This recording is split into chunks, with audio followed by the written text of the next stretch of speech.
Our gospel for today is from Luke chapter 4, verses 16 to 30. Katotohanang sinasabi ko sa inyo, walang propetang kinalulugdan sa kanyang tinubuang lupa. Isang malungkot na katotohanan na nangyayari pa rin hanggang ngayon. Ang winika ni Jesus sa Ebanghelyo ngayong araw. Dahil aminin man natin o hindi, kung sino pa ang malalapit sa atin, ay sila pa ang unang magdududa sa ating kakayahan. Sa panahon ngayon, kailangan mo munang maging tanyag sa ibang lugar bago ka kilalanin sa sariling bayan. In today's gospel, Jesus was rejected at Nazareth.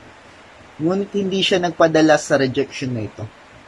Itinuloy niya ang pangangaral sa ibang bayan dahil sabi nga niya, siya ay pinadala upang ipangaral ang mabubuting balita sa mga dukha, upang itanyag sa mga bihag ang pagkaligtas, sa mga bulag ang pagkakita, upang bigyan ng kalayaan ng mga naapi.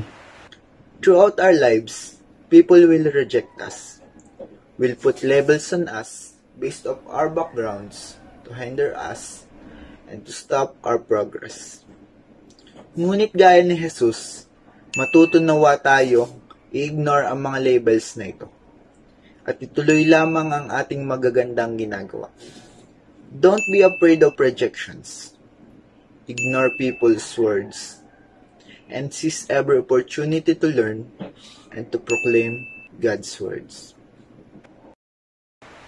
Para laging updated, don't forget to subscribe to our YouTube channel, Facebook PH, download the Facebook app, or visit and register at www.faithbook.ph.